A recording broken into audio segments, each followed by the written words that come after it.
आप सबके पास बैंक का अकाउंट तो होगा, बट क्या आपको मालूम है कि बैंक बिजनेस कैसे करती है और एक बैंक कैसे फंक्शन करती है?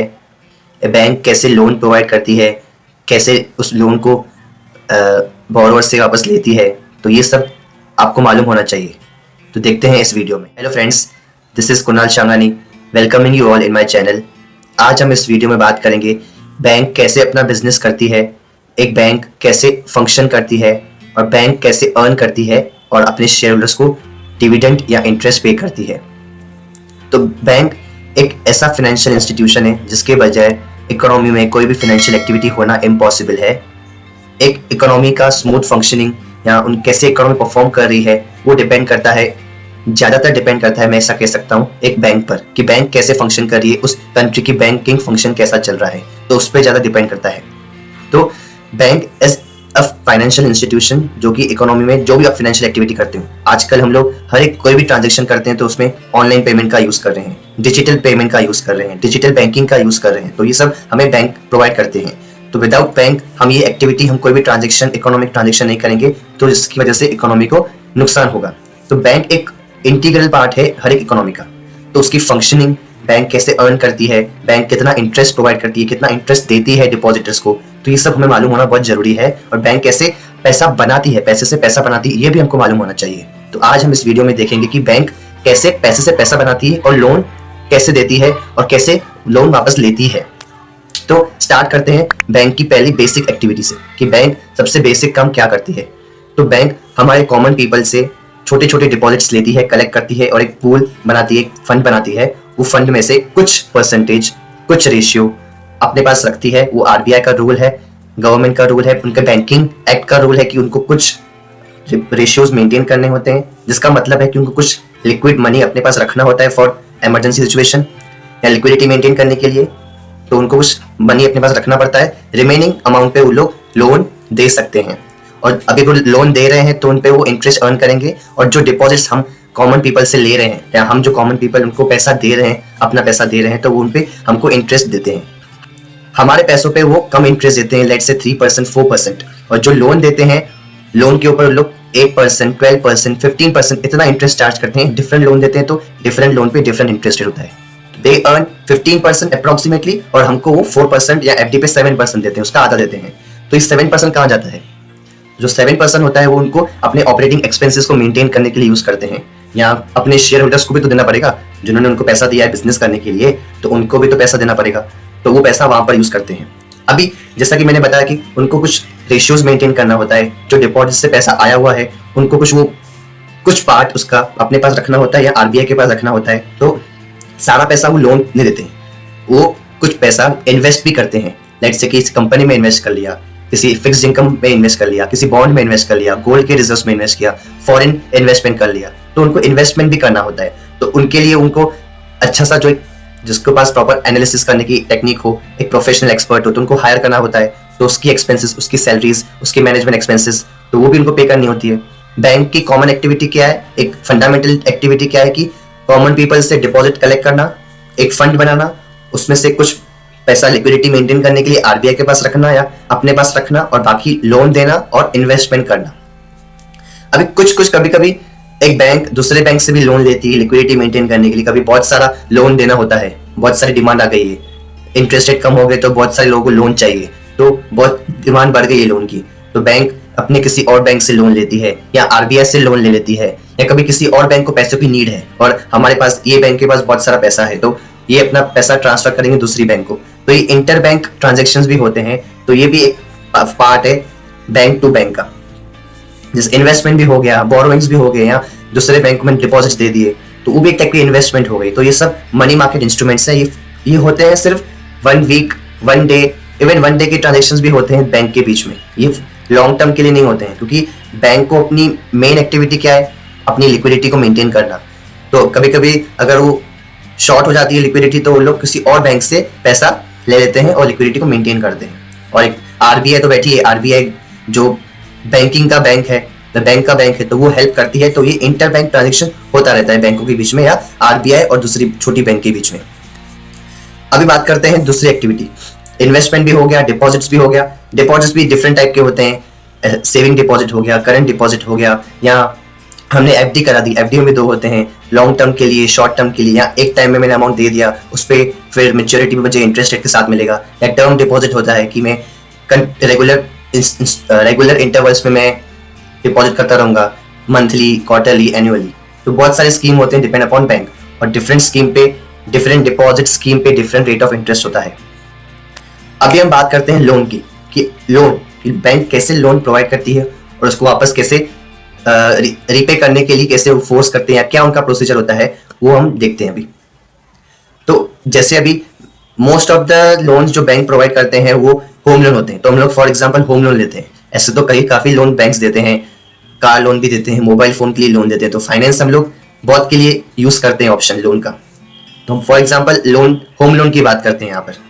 लेट्स से किसी को घर परचेस करना है, तो उसने बैंक को अप्रोच किया और बैंक से लोन मांगा, और बैंक ने उसको लोन दे दिया और बदले में बोला कि आपको अपना हाउस हमें गिरवी रखना है, मॉर्गेज पे रखना है, जब भी आप हमको लास्ट पेमेंट करोगे, पूरा पेमेंट हो जाएगा, तो आपको इस घर की ओनरशिप मिल जाएगी। फिलहाल आपकी पोजीशन मिल गई है, ओनरशिप नहीं मिली है, फुल ओनरशिप नहीं मिली है, हाफ ओनरशिप मिली है, मेन हमारे पास ही पेपर्स पड़े हैं। तो उन्होंने हमको जो घर है वो मॉर्गेज पे रखा है और से वो रह रहे हैं जगह पे। जब भी जो पूरा इंस्टॉलमेंट पेमेंट हो जाएगा, इंटरेस्ट पेमेंट हो जाएगा, प्रिंसिपल अमाउंट पेमेंट हो जाएगा, फिर जाके उनको इंटायर ओनरशिप मिलेगा। पोजीशन पहले ही मिल जाएगा डाउन पेमेंट करने के बाद। अभी जो होम लोन होता है ये तो 20 ईयर्स के लिए होता है, ये 20-15 मतलब मोर देन 10 ईयर्स का हम एग्जांपल लेते हैं, मोर देन 10 ईयर्स का होम लोन होता है। तो अभी बैंक 10 ईयर्स तक तो वेट नहीं करेगी, जैसे कि मैंने आपको कहा कि बैंक को लिक्विडिटी मेंटेन करनी होती है। कब जाने डिपॉजिटर्स आ गए, उनको पैसे चाहिए, उनको अपने पैसे विड्रॉ करने हैं, या एक कस्टमर ने, एक डिपॉजिटर ने हैवी ट्रांजेक्शन किया, तो उनको मेंटेन करना पड़ता है। तो ये बैंक 20 ईयर्स या 10 ईयर्स इतना लंबा वेट नहीं कर पाएगी, या लंबा वेट नहीं कर सकती। तो यहाँ पर एक बैंक के पास ऑप्शन होता है। अभी होम लोन लंबा होता है, बाकी कार लोन हो गया, मोबाइल पे लोन हो गया, गोल्ड लोन हो गया, तो वो मोस्टली 2 to 3 ईयर्स के लिए होता है। तो वो बैंक मैनेजेबल हो जाता है उसका, बैंक का, कि इंटर बैंक ट्रांजेक्शन हो गया, या आरबीआई से हेल्प ले लिया, या इन्वेस्टमेंट को सेल कर देंगे। बट जो होम लोन्स होते हैं ना, जो लॉन्ग टर्म लोन्स होते हैं, तो उनको लिक्विडिटी मेंटेन करना उनमें थोड़ा डिफिकल्ट होता है। तो ये एक बेहतरीन ऑप्शन है बैंक के पास, जो कि बैंक यूज करते हैं। वो क्या करते हैं, एक डिफरेंट यूनिट होता बैंक का ही है, बट एक डिफरेंट यूनिट सेटअप करते हैं, जिसको बोलते हैं स्पेशल पर्पस एंटिटी।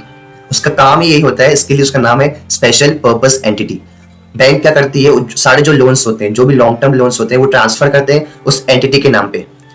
जो घर के पेपर्स मेरे पास पड़े हैं, जो ओनरशिप अभी तक मेरे पास है, तो वो बैंक का एसेट नहीं है, वो एक हमारा अदर एसेट्स का कॉलम होता है बैंक के पास, उसमें पड़े होते हैं। तो वो बैंक का एसेट नहीं होता है, वो जस्ट बैंक को मॉर्गेज मिला है, तो बैंक के हो गया। तो बैंक सारा जो पूल करके जो भी सारे लॉन्ग टर्म के लोन्स हैं उसका एक पूल बनाती है। वो पूल मतलब पूरा बकेट या बास्केट बोल सकते हो आप उसको, वो ट्रांसफर करती है उस स्पेशल एंटिटी को। फिर स्पेशल एंटिटी, अभी उनको तो पैसा चाहिए, बैंक को तो मेन चाहिए पैसा चाहिए कि पैसा जल्दी मिले। तो स्पेशल पर्पस एंटिटी यहाँ पर क्या करती है, वो सारे जो लोन्स हैं, वो सारे जो बास्केट्स ऑफ लोन्स हैं, वो परचेज कर लेती है बैंक से, और बैंक को जो उनका प्राइस है पे कर लेती है। अभी जो स्पेशल पर्पस एंटिटी है उसके पास पैसा कहाँ से आएगा, तो उसको पैसा चाहिए पे करने के लिए बैंक को। तो स्पेशल पर्पस एंटिटी क्या करती है, वो जो अपने जो पोल है, बास्केट है, उसके बेसिस पे सिक्योरिटीज इशू करती है मार्केट में कॉमन पीपल को या हाई नेटवर्थ इंडिविजुअल को। उसके बेसिस पे सिक्योरिटीज इशू करती हैं, फिर पैसा वहां से मार्केट से उठा के बैंक को देते हैं, और बैंक से ये लोन्स परचेज कर लेते हैं। फिर टाइमली बेसिस पे बोरोवर से, जो होम लोन का बोरोवर है जिसने होम लोन लिया है, उससे टाइमली बेसिस पे पेमेंट, प्रिंसिपल, इंटरेस्ट रिसीव करते हैं, और अकॉर्डिंगली जो हमने सिक्योरिटीज इशू की है मार्केट में उसको पे करते हैं। तो ऐसा प्रोसेस बैंक यूज करती है। इससे बैंक को जल्दी पैसे मिल गए, मार्केट में सिक्योरिटीज इशू हो गई, तो लोगों को एक इन्वेस्टमेंट करने का ऑप्शन हो गया। बट इसमें रिस्क भी इन्वॉल्व है कि क्या होगा कि अगर बोरोवर डिफॉल्ट कर लिया, बोरोवर बैंकरप्ट हो गया, तो बैंक के पास या एसपीवी के पास एक ही ऑप्शन है, वो प्रॉपर्टी। अगर बोरोवर ने डिफॉल्ट कर लिया तो बैंक के पास वो प्रॉपर्टी है, वो प्रॉपर्टी को सेल कर देंगे, उसमें से जो पेमेंट होगा वो आगे सिक्योरिटीज होल्डर्स को, या जो सिक्योरिटी होल्ड कर रहे हैं मार्केट में कॉमन पीपल या हाई नेटवर्थ इंडिविजुअल, उनको पे कर देंगे। लूप होल क्या है, अगर जो प्रॉपर्टी की वैल्यू कम हो गई तो एसपीवी को या बैंक को अपने पॉकेट से पे करना होगा पैसा। या समझो बोरोवर को अच्छा प्रॉफिट हुआ, जो बोरोवर ने लोन लिया है, होम लोन लिया है, उसको प्रॉफिट हुआ, उसकी सैलरी इंक्रीज हो गई, या अगर वो बिजनेसमैन है तो उसको प्रॉफिट ज्यादा हुआ, तो उसने प्री पेमेंट कर लिया, लोन का पहले ही पेमेंट कर लिया, तो ये भी नुकसान हो गया, क्योंकि उस लोन के, उस मॉर्गेज के जो इंटरेस्ट रेट के बेसिस पर ही मैं आगे सिक्योरिटीज होल्डर्स को इंटरेस्ट पे कर रहा हूँ। तो अगर प्रीपेमेंट हो जाएगा तो इंटरेस्ट कम हो जाएगा, उसका इंटरेस्ट माफ हो जाएगा जो रिमेनिंग पीरियड होगा, तो उनको मैं भी इंटरेस्ट कहाँ से पे करूँ? तो ये भी बैंक के लिए और एसपीवी जो स्पेशल यूनिट है उसके लिए नुकसान है। बट यहाँ पर रिस्क है, बैंक को रिस्क तो लेना पड़ेगा अगर उनको पैसा जल्दी चाहिए, एक ये रिस्क है, तो they try to hedge this risk. तो इस सारे प्रोसेस को हम कहते हैं सिक्योरिटाइजेशन, जिसमें सिक्योरिटी के बेस पे हम मार्केट में सिक्योरिटीज इशू करते हैं।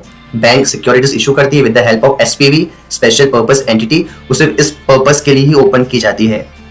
अभी इसमें एक ऑप्शन होता है कि बैंक अपने जो एसेट्स हैं, ना कि mortgage are not the assets of bank, अपने एसेट्स लाइक जो फिक्स्ड एसेट होते हैं वो ट्रांसफर करे उनके लिए थोड़े से, जैसे कि कंपनी ओपन करने के लिए, या एसपीवी अपने खुद के एसेट जनरेट करे बाहर से लेके, जो उनको पैसा मार्केट से उठाया है, तो डिपेंड करता है। तो रिसेंटली लास्ट 3 to 4 ईयर्स में इस सिक्योरिटाइजेशन प्रोसेस में बहुत सारे रूल्स में अमेंडमेंट हुआ है, जैसे कि स्मूथ फंक्शन चलती रहे, इसमें काफी रिस्क इन्वॉल्व है, तो अमेंडमेंट्स होने जरूरी थे और रूल्स बनना जरूरी था। और इसमें स्कैम होने का भी चांसेस है, रिस्क इन्वॉल्व है तो स्कैम होने का भी चांसेस है कि मार्केट में ऐसे ही सिक्योरिटीज इशू कर ले बैंक और यहाँ पर लोन की वैल्यू कम होती जा रही है या प्रीपेमेंट होती जा रही है, या जो मॉर्गेज रखा है उसकी वैल्यू कम होती जा रही है बट डिक्लेयर नहीं किया पब्लिक को। तो ऐसे बहुत सारे बैंक कॉमन पीपल के साथ स्कैम भी कर सकती है या उनको उनके इमोशंस को, सेंटिमेंट्स को हर्ट करके उनसे पैसा लेके फ्रॉड भी कर सकती है और बैंकरप्ट हो सकती है। तो रिसेंटली गवर्नमेंट ने इसके लिए न्यू रूल्स अमेंडमेंट किए हैं जिसकी वजह से फंक्शनिंग को स्मूथ किया गया है।